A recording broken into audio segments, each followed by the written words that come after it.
So yesterday we have completed the SAP methodology for implementation. So now today when we are doing activate methodology, it is something similar to SAP, not much different. You can say 20-30% difference is there. So again, your SAP will get revised today while we are learning the activate methodology. Okay. Then we have the documentation. इसमें अभी documentation में हमें देखना है कि BRD document या both, it is called as both BRD which is business requirement document, नहीं तो इसको बीबीपी बोलते हैं, बिजनेस ब्लूप्रिंट डॉक्यूमेंट. तो वो डॉक्यूमेंट क्या होता है वो देखेंगे, फिर उसमें एक्चुअल डॉक्यूमेंट में हम देखेंगे कि क्या क्या है. तो ऑलमोस्ट ये एक डॉक्यूमेंट ही एक सेशन लग जाता है. Okay. Then KDS, all sort of documents जो इम्प्लीमेंटेशन हम करते हैं. तो इम्प्लीमेंटेशन में जो फेजेस हम यहाँ पे देख रहे हैं, तो ये फेजेस के लिए क्या क्या डॉक्यूमेंटेशन लगता है, that we are going to go through here. And then basically we will start, then we'll understand कि प्रोक्योर टू पे का साइकिल क्या होता है, कैसे होता है. और उसके बाद में then will move to SAP. Okay. तो एसएपी में जाएंगे, then we have multiple things, एक ट्रांजैक्शन. फिर यहाँ पे जब आते हैं बिजनेस प्रोसेस, तो डोमेस्टिक प्रोक्यूरमेंट होता क्या है, व्हाट इज इट. तो हम हर एक प्रोसेस जो करेंगे पहले ये भी समझेंगे प्रोसेस करने से पहले. अब ये ऊपर की चीजें थोड़ी बेसिक है, तो वो करने के बाद डोमेस्टिक, फिर एक इंपोर्ट वाला प्रोसेस आएगा. तो what is it, what is import procurement, ये हम लोग देखेंगे. तो वहां पे we will more understand about what is the scenario कि एक्चुअली क्या होता है इंपोर्ट प्रोक्यूरमेंट में, कहाँ से कैसे मटेरियल मूवमेंट, क्या पेपर मूवमेंट, कौन कौन वेंडर्स इन्वॉल्व है, बहुत डिटेल में होगा वो. तो ऐसे सारे प्रोसेस हम करेंगे, और उसके साथ में जो प्रोसेस मतलब प्रोसेस अंडरस्टैंडिंग के बाद में हम उसको एसएपी में करेंगे. एसएपी में करने के बाद में फिर उसके रिपोर्ट्स एंड एवरीथिंग उसको हम गो थ्रू करेंगे. ओके. तो फाइन, अभी जाते हैं हम एक्टिवेट मेथडोलॉजी में. अभी एक्टिवेट मेथडोलॉजी बेसिकली है क्या कि it is similar to SAP methodology. इसमें क्या है, प्रोजेक्ट प्रिपरेशन है. तो इसमें क्या आता है, प्रिपेयर फेज, ये वाला. इसमें देखो project setup, road map, project plan. Okay, यही वाला प्रोजेक्ट प्रिपरेशन फेज वाला. अभी डिस्कवर फेज है, वो उससे पहले का एक फेज है, उसमें कुछ ज्यादा होता नहीं है, वो बताता हूँ मैं. फिर बिजनेस ब्लूप्रिंट फेज है. फिर यहाँ पे आता है requirement gathering, fit gap analysis. तो ये बिजनेस ब्लूप्रिंट का फेज है. तो उसके बाद में आता है रियलाइजेशन, यहाँ पे आता है एक्सप्लोर फेज. नाम अलग है. ओके. और उसके बाद में एक आता है फाइनल प्रिपरेशन फेज. तो इसमें बोलते हैं उसको ये वाला डिप्लॉय फेज. फिर आता है गो लाइव, यहाँ पे बोलते हैं run phase. Okay. Actually go live यही पे हो जाता है डिप्लॉय में. Deploy is deployment of something. तो यहाँ पे गो लाइव हो जाता है, और उसके बाद में सपोर्ट फेज ही होता है. तो मैंने ये क्यों बताया, क्योंकि कल हमने ये समझा था. आज फिर से इसको भी डिटेल समझेंगे, लेकिन रिलेट करके दे रहा था. अभी इसमें एक डिफरेंस है, वो डिफरेंस कहाँ पे आता है वो मैं बताऊंगा. ओके. तो अभी क्या है, डिस्कवर फेज में क्या होता है. तो डिस्कवर फेज में कस्टमर को थोड़ा एक आइडिया दिया जाता है कि एसएपी में सॉल्यूशन कैसे होगा आपका. ओके. ये प्रोजेक्ट स्टार्ट होने से पहले होता है, मतलब जब बिडिंग का टाइम होता है, बिडिंग जस्ट कंप्लीट होने के बाद में वो टाइम पे, या बिडिंग के पहले ये फेज में होता है कि क्या आपको प्रोजेक्ट, आपको एसएपी में क्या तरीके का सॉल्यूशन दिया जाएगा आपकी एग्जिस्टिंग प्रोसेस के लिए. तो उनको थोड़ा सा लुक एंड फील दिया जाता है कि ऐसे ऐसे कुछ होगा. तो कस्टमर बोलता है, अप्रोच हम बोलते हैं कस्टमर को. तो कस्टमर एग्रीज विद दैट, हाँ ठीक है हम चालू करते प्रोजेक्ट. तो जब चालू करते that is a prepare phase. तो उसमें क्या है, project setup, road map and project plan. तो project setup in the sense क्या है कि बाबा गवर्नेंस, अभी प्रोजेक्ट गवर्नेंस होता है, और दोनों साइड से कौन टीम्स है, कस्टमर साइड से कौन टीम एसएपी प्रोजेक्ट के लिए असाइंड है. फिर हमारे साइड से as IT team who is assigned to the particular project consultants, all type, all module consultants, MMS, DPP, sub consultant. So that is planned, and then the project is planned. कि project में भी वो 1 साल का होगा या 10 months का होगा, 10 months plus 2 months of support. तो 10 मंथ्स में कैसे होगा? ये एक्सप्लोर फेज कितना चलेगा? समझो तो 3 महीना चलेगा, नेक्स्ट फेज 2 महीना, फिर 3 महीना और 2 महीना, ऐसा कुछ करके वो पूरा प्रोजेक्ट प्लान डिटेल बनाया जाता है, कब क्या होगा ये सब बनाया जाता है। तो after the prepare phase is done, तो अब एक्चुअली हम एज ए कंसल्टेंट इन्वॉल्व हो जाएंगे। ओके, तो when the consultants are involve, as explained in detail yesterday, कि जैसे ही एक्सप्लोर फेज और requirement gathering phase starts, so we go to that particular plant, we visit the plant, हम देखते हैं कि प्रोक्योरमेंट में क्या होता है, इन्वेंट्री में क्या होता है, प्रोडक्शन में क्या होता है, सेल्स में क्या होता है, वो डिटेल हम लोग समझते। अगर फिर से वही आपको कल का एक्सप्लेनेशन अगर फिर से जानना है, तो कल का वीडियो का लिंक दिया है, तो you can go through that. तो रिक्वायरमेंट गैदरिंग में बेसिकली आप पूरा प्लान देख के एक तो समझोगे उनका what is the existing process, and then the next thing is आप ये करोगे कि फिर, हाँ, अभी यहाँ पे डिफरेंस क्या आता है एक्सप्लोर फेज में एक्टिवेट मेथोलॉजी में, कि यहाँ पे जब ब्लूप्रिंट का फेज होता था, ओके, ये ब्लूप्रिंट का फेज है, ये phase and this phase is similar, explore phase. सिर्फ इसमें डिफरेंस कहाँ पे है? तो एसएप मेथोडोलॉजी में जब आप ब्लूप्रिंट फेज में होते हो, तो हम डिस्कशन करते कस्टमर के साथ में कि ठीक है, आपका एग्जिस्टिंग प्रोसेस क्या है वगैरह, वो तो समझ लिया। अभी एसएपी में क्या होगा, हम उनको सिर्फ थियोरेटिकली बताते कि ऐसे कुछ होगा, फिर ये होगा वो होगा, लेकिन उनको सिस्टम नहीं दिखाते, ये ब्लूप्रिंट फेज में। अभी सेम फेज में, जो कि एक्सप्लोर फेज है, नाम अलग है, एक्टिवेट में क्या करते हैं, कस्टमर को सिस्टम दिखाया जाता है। तो एसएपी ने क्या किया है, एक बेस्ट, सी यहाँ पे एक best practices best solution. Okay, तो बेस्ट प्रैक्टिसेस मतलब all over the industry, automobile है, फार्मास्यूटिकल है, रिटेल है, ऑयल एंड गैस है, तो ये पर्टिकुलर इंडस्ट्री के लिए उन्होंने पैकेज बनाया है।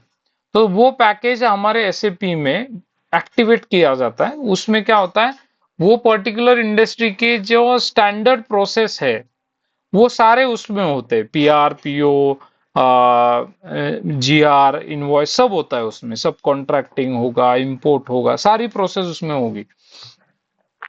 तो हम लोग क्या करते हैं, कस्टमर की जो भी रिक्वायर बिजनेस प्रोसेस है, वो तो हमने डिस्कशन में समझ लिया।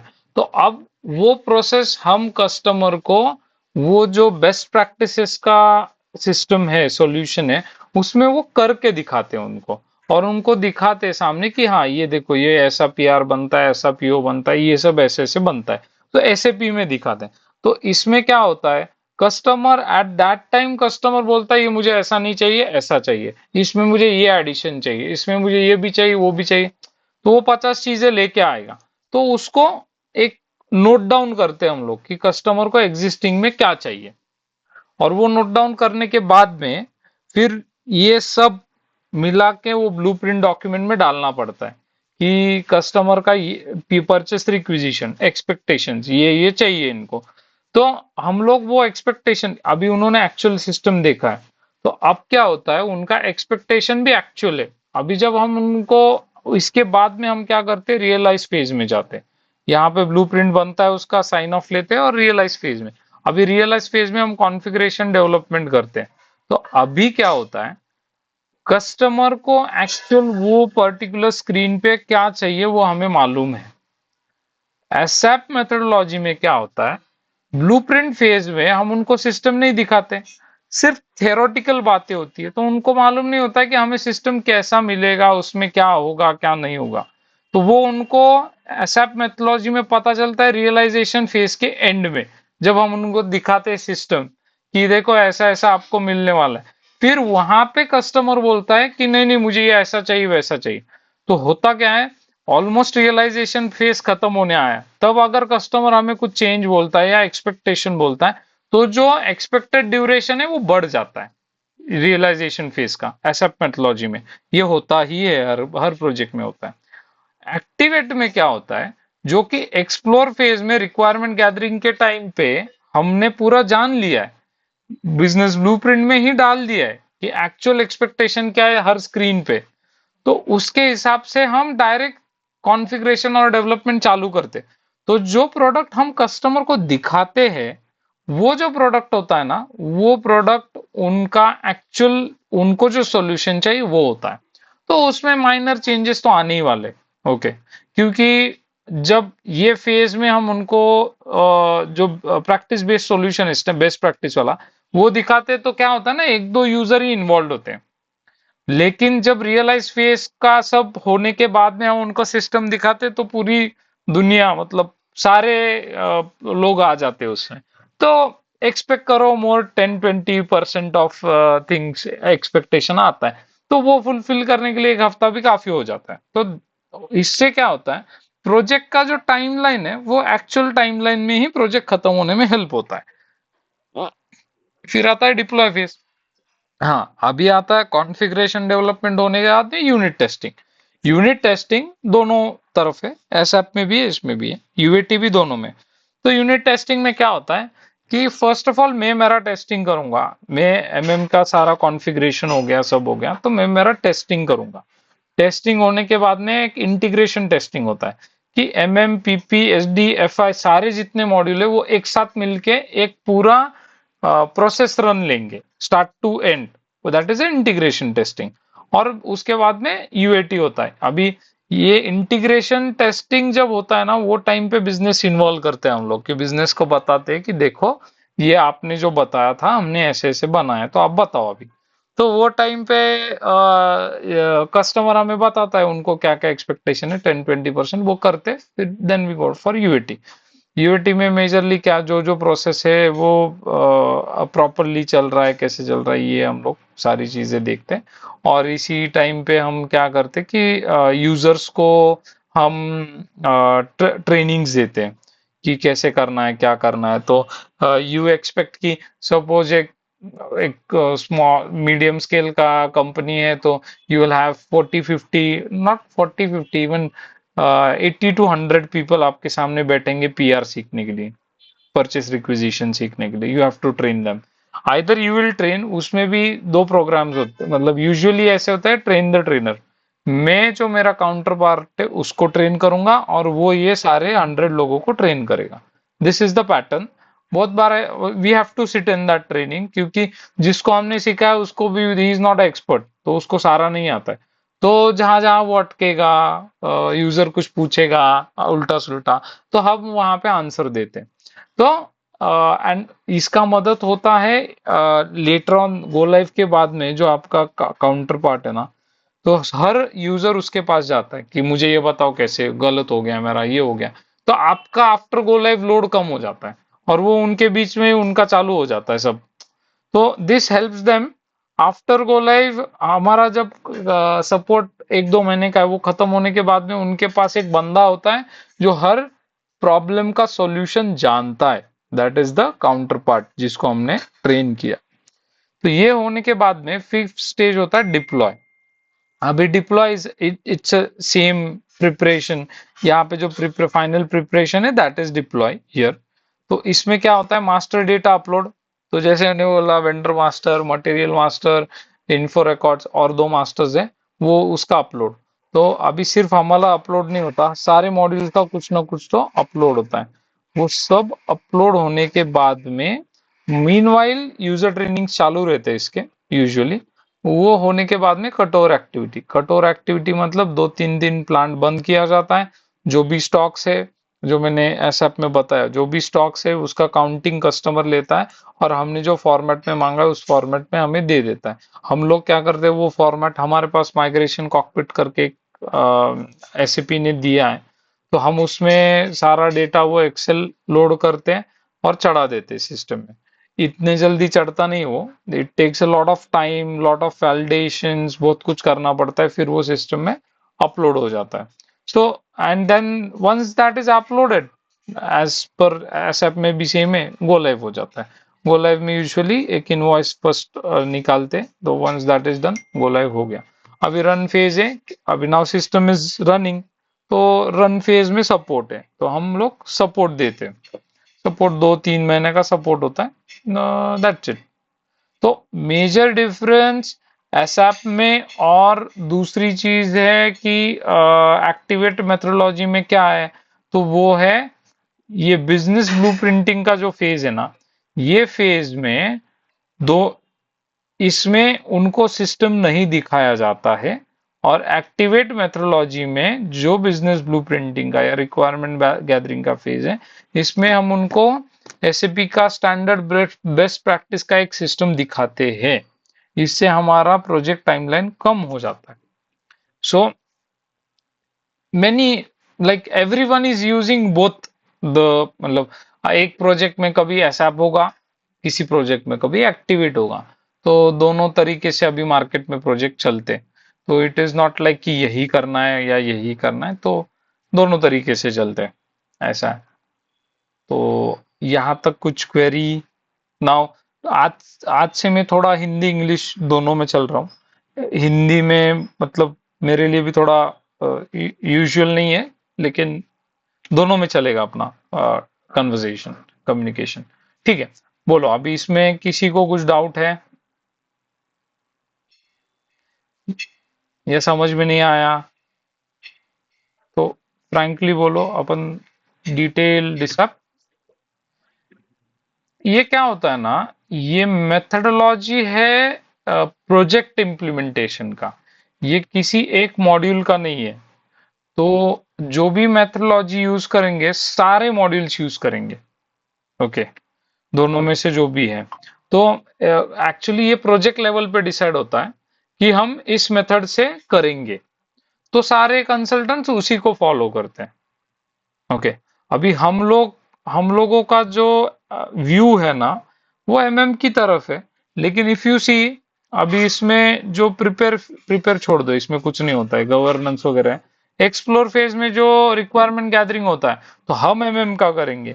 पीपी का बंदा क्या करेगा, पीपी के जो लोग हैं, पीपी के जो काउंटर पार्ट है, पीपी के जो प्रोसेस ओनर्स है, कस्टमर साइड से, उनके साथ में जाके रोज बैठेगा, वो 1-1.5 महीना रोज बैठेगा, और वो उनसे समझेगा कि उनकी रिक्वायरमेंट क्या है, उनको क्या चाहिए, और उसके हिसाब से एक पीपी का भी डॉक्यूमेंट बनेगा। हर मॉड्यूल का एक अलग डॉक्यूमेंट बनता है, जैसा हमारा 80, 90, 100 पेजेस का बनता है, उनका भी बनता है। तो उनके प्रोसेस फ्लोज अलग है, उनका सब अलग है हर मॉड्यूल का, ओके। तो ऑल आर यूजिंग, लेकिन एट अ टाइम एक प्रोजेक्ट में एक ही मेथड से चलते हैं अपन, या तो एसएप से, नहीं तो एक्टिवेट से।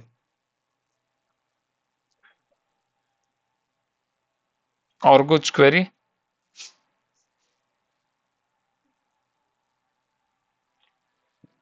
हाँ आमिर जी, आप कुछ बोल रहे थे।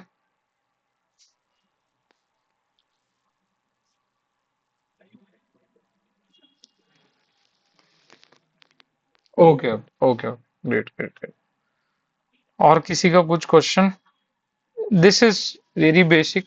सिर्फ ये क्यों समझना है आप लोगों को, तो आपको इससे आइडिया आता है कि एक प्रोजेक्ट में क्या क्या होता है, क्या क्या स्टेजेस है प्रोजेक्ट्स के, ओके। अभी वो प्रोजेक्ट के हर स्टेज में क्या डॉक्यूमेंटेशन होता है, तो वो डॉक्यूमेंटेशन हम यहाँ से चालू करते हैं, ओके। तो ये डॉक्यूमेंटेशन हम चालू करेंगे। अभी आते हैं डॉक्यूमेंटेशन पे। तो ये जो मेथोलॉजी है, इसमें जो बिजनेस ब्लूप्रिंट वाला, जैसे कि एक्सप्लोर फेज में रिक्वायरमेंट गैदरिंग होता है, और इसके बाद में एक डॉक्यूमेंटेशन बनता है, तो बिजनेस ब्लूप्रिंट डॉक्यूमेंट या बिजनेस रिक्वायरमेंट डॉक्यूमेंट, दोनों चीजें मतलब दोनों से उसको बोला जाता है।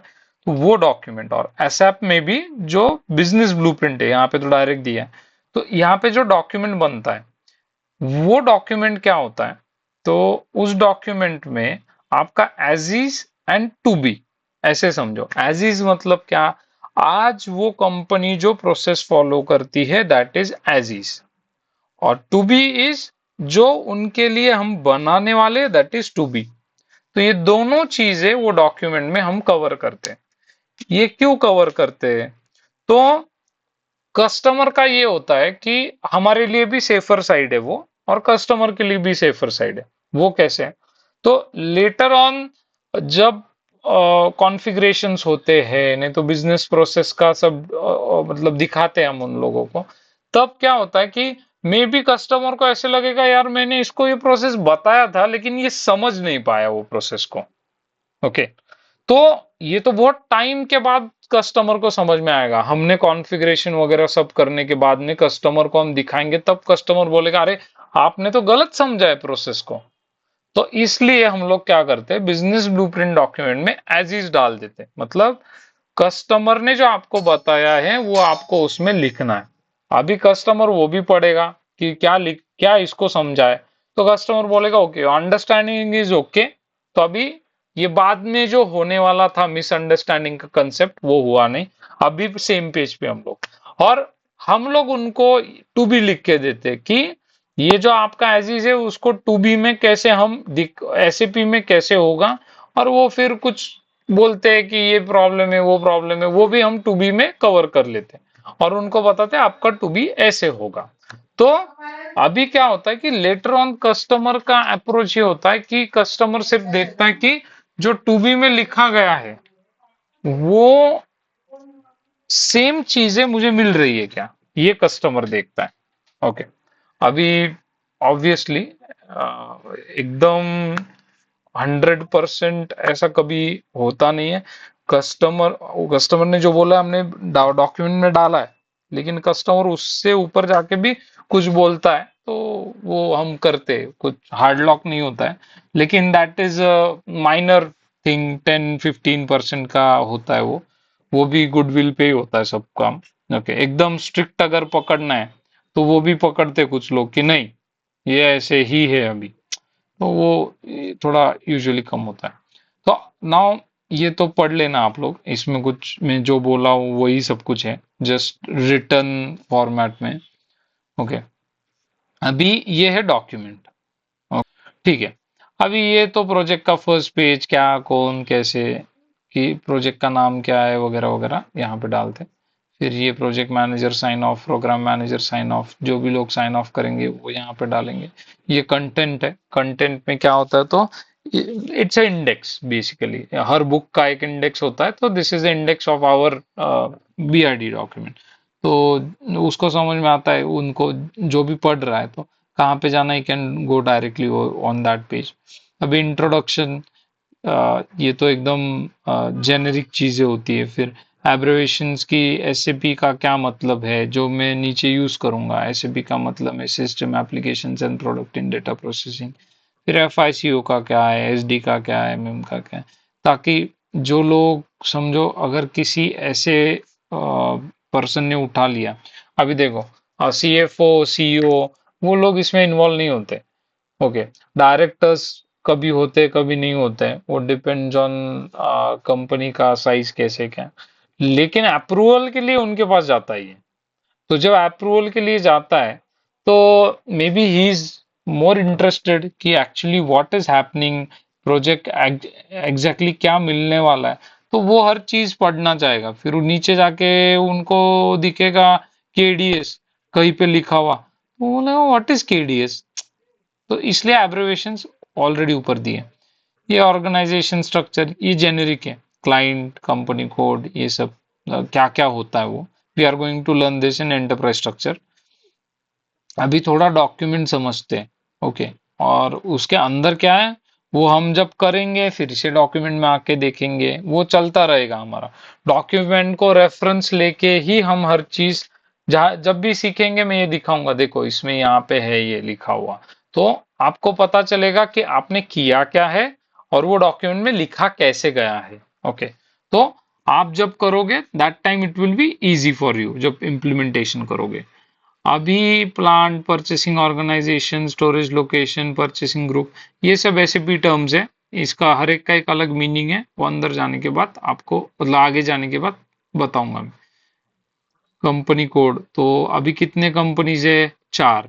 तो उसका प्लांट उसके अंदर कौन से है, ये है, तो उसके का डिस्क्रिप्शन मतलब प्लांट का नाम क्या है, एक X1 प्राइवेट लिमिटेड, X2 मतलब जो भी प्लांट का प्राइवेट लिमिटेड, तो ऐसा है। अभी इसके बाद में ये प्रोक्यूरमेंट प्रोसेस ये जेनेरिक है जो हमने फर्स्ट सेशन में किया है कि डिमांड सोर्स डिटर्मिनेशन ये सब ये बताया गया है। इतना कोई होता नहीं है कि मतलब जो इम्प्लीमेंटेशन पे लोग है जो ये पढ़ने वाला है डॉक्यूमेंट उसको यूजुअली ये चीजें मालूम होती है, लेकिन कंसिडरिंग कि बाबा हाँ बाबा एक आध आदमी को कुछ भी मालूम नहीं उसके लिए भी हम लोग ये बनाते।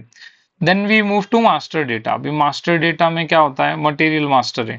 तो material master, vendor master, info record, source list और कोटा अरेंजमेंट, ऐसे 5 मटेरियल मास्टर डेटाज हैं। तो अभी देखो मैं जो बोल रहा हूँ आपको कुछ समझ में नहीं आएगा। अभी मैं क्यों बोल रहा हूँ उसका रीजन ये है, जब मैं बोल रहा हूँ आपको अभी दिमाग में चल रहा है मास्टर डेटा होता है, क्या होता है मालूम नहीं है। नो नो प्रॉब्लम, मत होने दो मालूम। जो बोल रहा हूँ वो सुनो, क्योंकि ये जब बाद में सुनोगे तब पता चलेगा अरे वो डॉक्यूमेंट के टाइम पे यही वर्ड यूज किया था तो डॉक्यूमेंट में ये है। तो फिर डॉक्यूमेंट जाके रेफर कर सकते हो। तो कहाँ पे है, कैसे है, क्या लिखा है, वो सब समझ सकते हो जब सीखोगे वो चीज। इसलिए अभी सिर्फ नाम ले रहा हूं, उतने सुनो। अभी इसके बाद में और एक बताता हूँ, एक एग्जाम्पल के लिए लेता हूँ। हाँ, अभी परचेस रिक्विजिशन, जो भी रिक्विजिशन कंपनी में बनता है कि मुझे ये मटेरियल चाहिए वो मटेरियल चाहिए, उसके लिए परचेस रिक्विजिशन एक होता है, वो बनता है सिस्टम में। तो अभी देखो इसमें ओवरव्यू एज इज में क्या है। Purchase requisition is raise in system by different departments, ये तो सब जगह सेम होता है, लेकिन एज इज में क्या होता है ना, जो भी है लिखो, ऐसे होता है। Raw material purchase will drive from MRP, ठीक है। Packaging material is created by store, spare part मटे PR is created by maintenance department in production. ये जो भी उनको चाहिए वो लिख के दे दो उनको। अभी रिक्वायरमेंट्स के में क्या है, to identify the type of purchase requisition by number, मतलब हर परचेस रिक्विजिशन का नंबर अलग होना चाहिए। तो ये अभी नहीं समझ में आएगा, जस्ट बोल रहा हूँ कि जो कुछ भी उनके पास एज इज में नहीं है वो लोग रिक्वायरमेंट में डाल के मांगते कि हमें ये चाहिए, ऐसा करके। फिर हम क्या करते हैं, ये जो भी मांग रहे रिक्वायरमेंट उसका कुछ सॉल्यूशन है तो वो भी लिख देते हैं, SAP solution as per best practice. तो ये सॉल्यूशन यहाँ पे लिख दिया हमने सब। ओके। फिर आता है परचेस रिक्विजिशन क्रिएशन, ये उसी का पार्ट है इसका। ओके। तो वो भी बताते हैं। तो we go in detail for that. और इसके कुछ पॉइंटर्स बनाए जैसे 5.1, 5.2। अभी 5.3 ओवरव्यू होगा बिजनेस ट्रांजैक्शन का। फिर 5.3 क्रिएशन प्रोसेस होगा, पीआर कैसे बनेगा उसका प्रोसेस।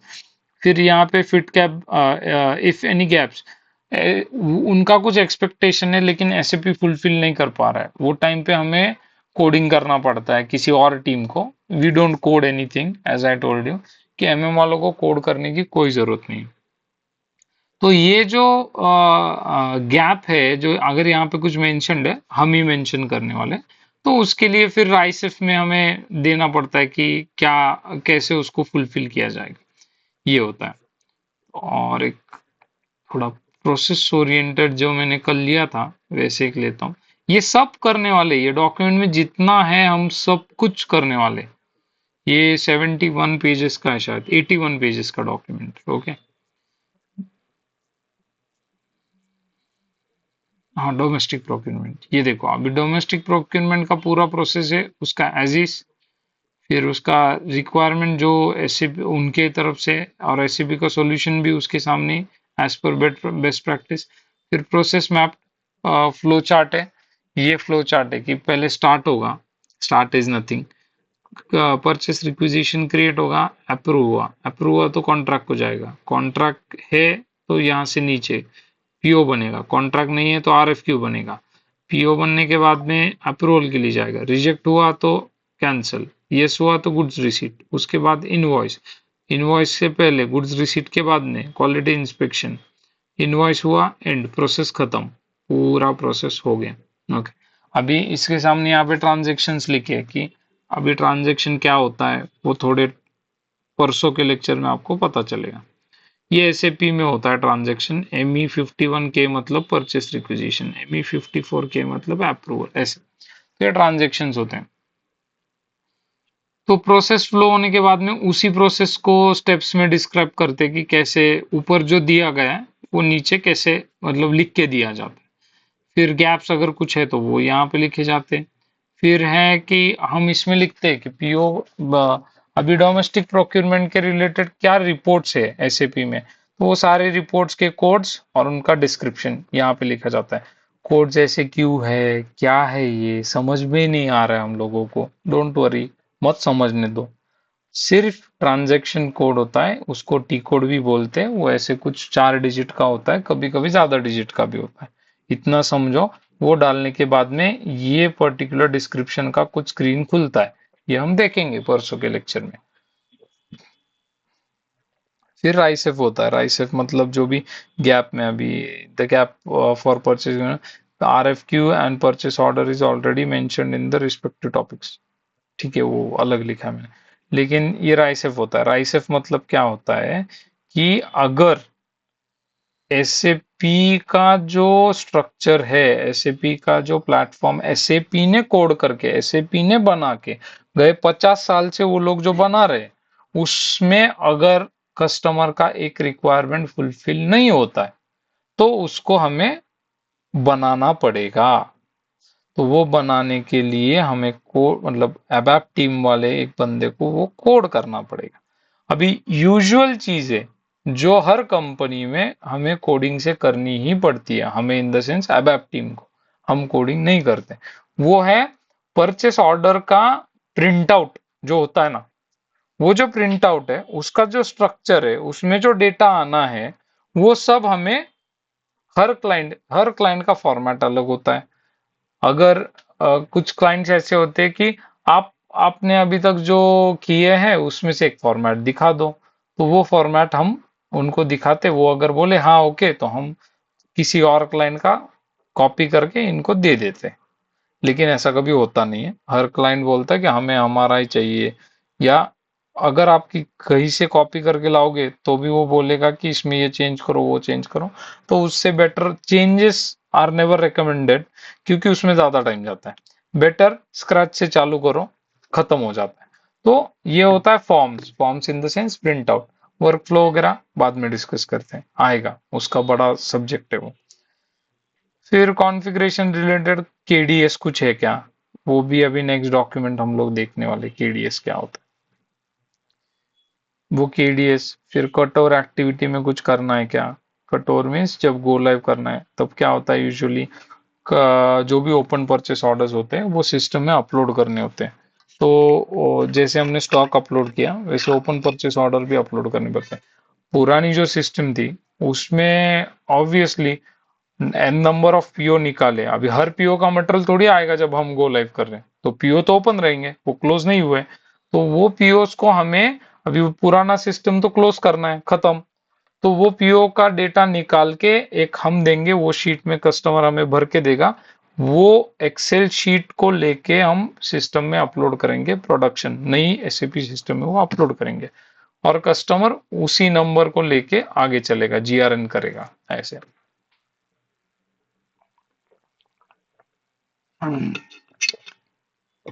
बहुत सारे सिनेरियोज है कि ओपन परचेस ऑर्डर कैसे होता है, क्या होता है, मतलब क्यों होता है उसको। जब गो लाइव के टाइम पे हमें कस्टमर को कुछ चीजें बतानी पड़ती है कि आप ऐसा ऐसा करो, तो क्या करो, कैसे करो, ये सारा हमें बात करना पड़ता है कस्टमर से। तो वो सारी जो चीजें हैं वो हम लोग जब अभी परचेस ऑर्डर का सेशन आएगा तो वो टाइम पे हम डिस्कस करेंगे कि परचेस ऑर्डर का क्या क्या कैसे कैसे हर टाइम पे होता है। ओके, तो अभी तो आपका ओवरव्यू चल रहा है हर चीज में। अभी ये एक रोल्स वाला है, मतलब एक पीओ क्रिएट पीओ के लिए ये ट्रांजैक्शन होता है, तो इसका रोल एक बनाना पड़ता है, बेसिस एक्टिविटी है ये बताता हूँ मैं आपको बाद। ठीक है, सेम अभी सेम स्ट्रक्चर में इंपोर्ट का as is, requirements SAP solutions, फिर फ्लो चार्ट, फिर उसका स्टेप्स लिखा हुआ फ्लो चार्ट का, फिर उसका गैप्स, फिर उसका टी कोड्स, फिर उसका कुछ अगर डेवलपमेंट करना है वो, फिर केडीएस, ऐसे करके सारे हर चीज में एसेट प्रोक्यूरमेंट आया। उसके बाद में अभी एसेट के बाद में क्या आएगा, सर्विस प्रोक्यूरमेंट आया। तो हर चीज के लिए सेम सॉर्ट ऑफ फॉर्मेट में हम लोग डॉक्यूमेंट बनाते हैं। तो ये डॉक्यूमेंट हम लोग फिर से टाइम टू टाइम पीछे आके ऑब्जर्व करेंगे, उसमें क्या कैसे है वो देखेंगे, क्योंकि एक इम्प्लीमेंटेशन साइकिल में आपको ये डॉक्यूमेंटेशन बनाना पड़ता है खुद से। अब please let me know any queries questions from your side.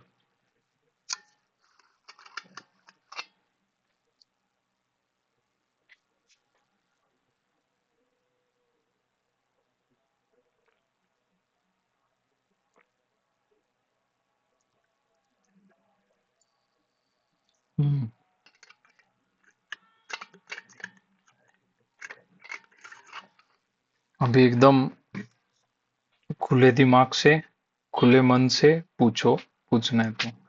There are no boundaries, मतलब आपको शाय होने की जरूरत नहीं है, आपको कौन क्या बोलेगा वो सोचने की जरूरत। केडीएस डॉक्यूमेंट में क्या होता है कि जो कॉन्फ़िगरेशंस हम लोग करने वाले हैं ना, तो ये एक बार पढ़ लो बाद में, इसमें कुछ है नहीं ज्यादा, क्योंकि मैं अभी ज्यादा नहीं, मतलब इसमें बहुत कुछ है समझने के लिए। अभी मैं सब बताऊंगा, इसलिए बाद में पढ़ने की जरूरत नहीं पड़ेगी। अगर एकदम भूल गए तो पढ़ लेना, नो प्रॉब्लम। अभी इसमें क्या है ना, इसकी बहुत सारी चीजें वो बिजनेस ब्लूप्रिंट डॉक्यूमेंट में है, ओके। लेकिन ये अभी उसका स्टार्ट है, ये उसका इंडेक्स है, और अभी इंट्रोडक्शन है। इंट्रोडक्शन में छोटी छोटी चीजें होती हैं। हाँ, अभी यहाँ पे क्या होता है कि डेटा स्ट्रक्चर, के डी एस। तो केडीएस डॉक्यूमेंट में जो कॉन्फ़िगरेशंस आप करने वाले हो, वो कॉन्फ़िगरेशंस के डिटेल दिए जाते हैं, और वो डिटेल को आप मतलब सेम चीजें आप सिस्टम में बनाओगे, ये चीजें होती है इसमें। Just a minute.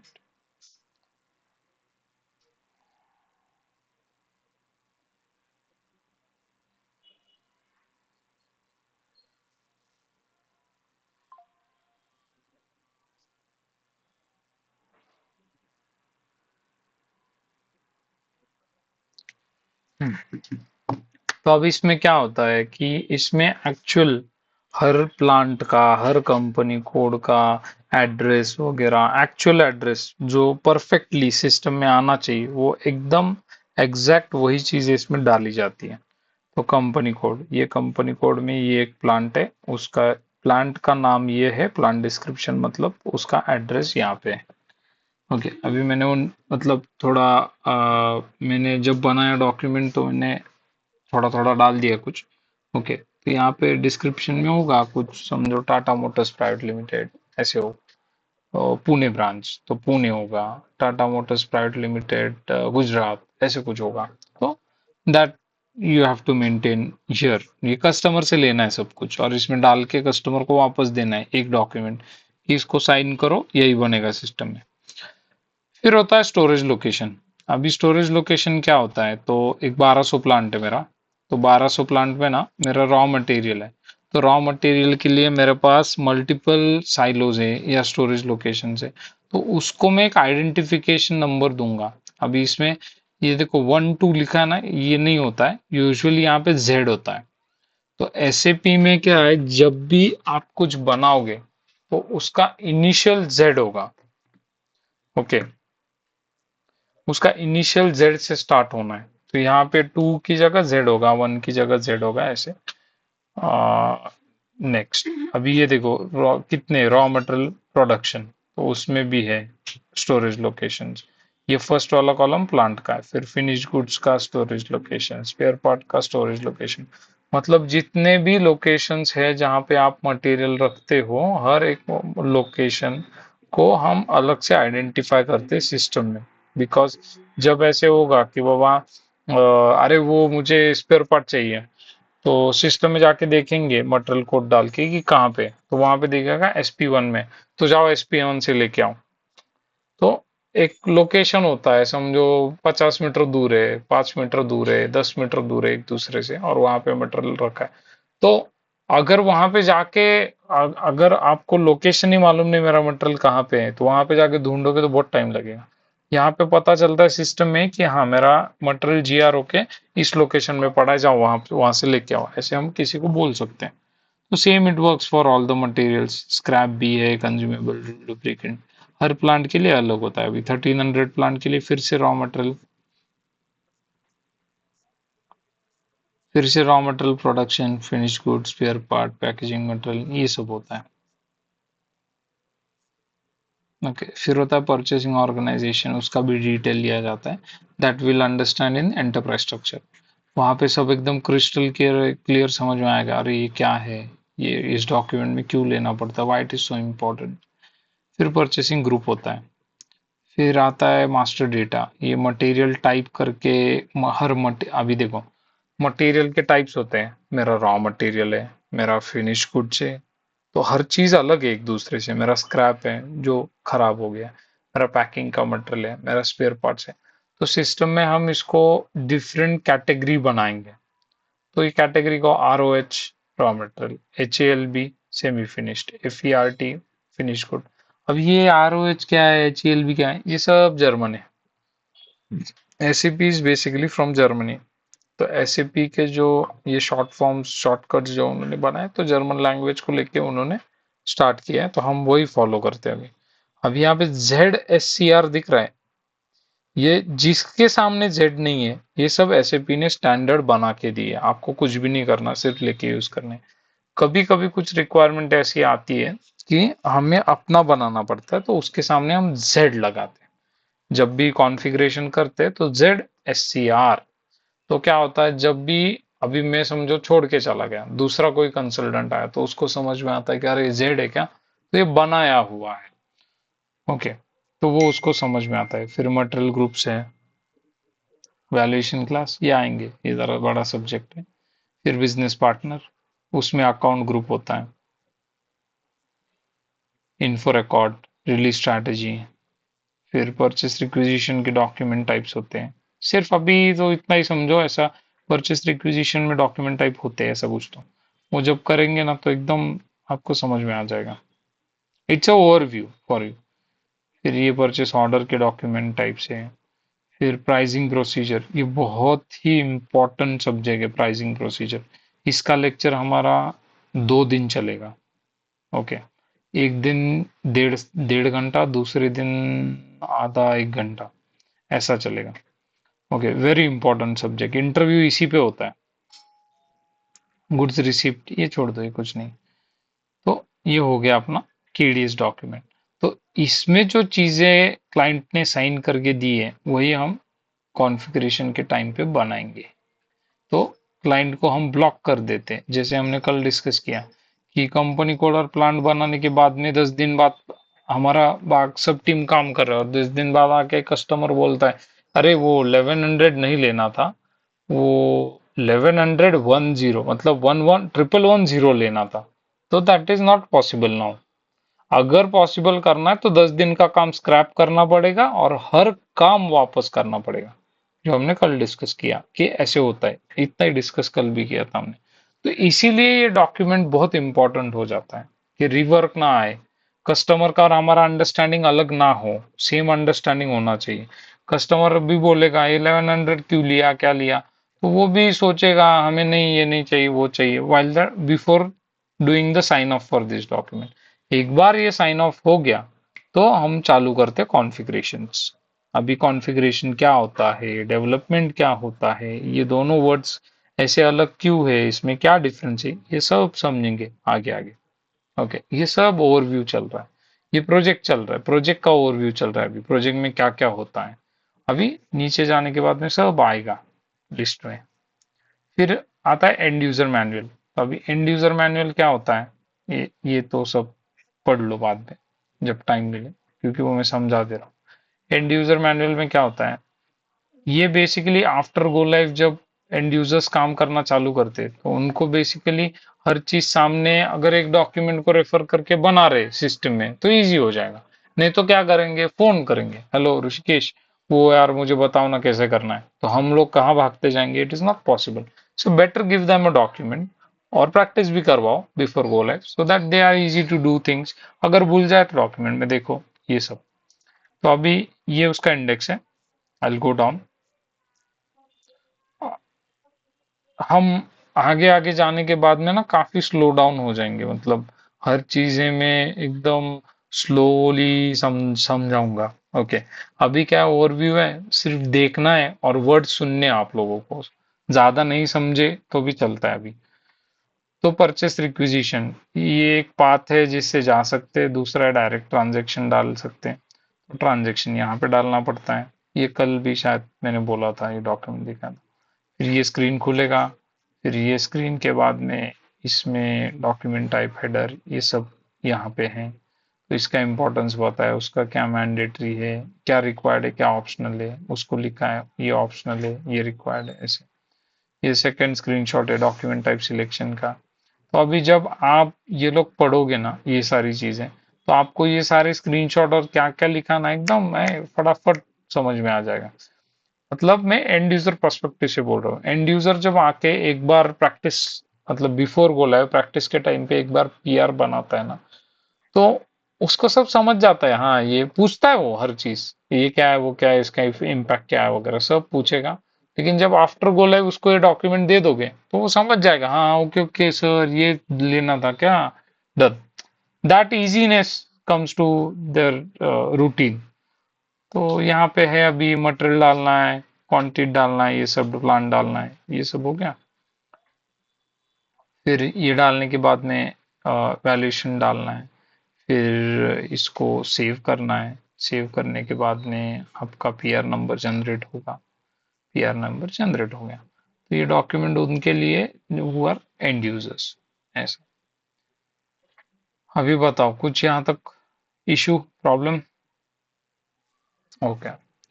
तो मेरा एक्सपेक्टेशन है और आपको भी वही एक्सपेक्टेशन रखना है कि आपको इतना समझना है कि ऐसा कुछ डॉक्यूमेंट्स होते हैं, उतना ही समझो। अभी उसके अंदर क्या होता है उसका लेआउट समझो कि ये पॉइंटर्स होते हैं उसमें, ठीक है, नो प्रॉब्लम। आगे जाके सब समझ में आएगा। ओके। तो आज के लिए अभी यहाँ पे स्टॉप करते हैं हम लोग। कुछ है तो बताओ, मतलब क्वेरीज।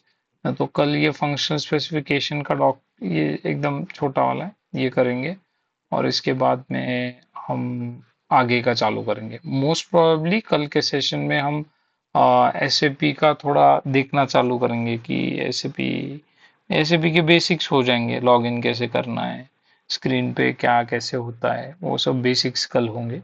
एंड ऐसे, सो कल से बेसिकली एसएपी थोड़ा थोड़ा चालू हो जाएगा अपना, परसों से तो फुल फ्लेज चालू हो जाएगा।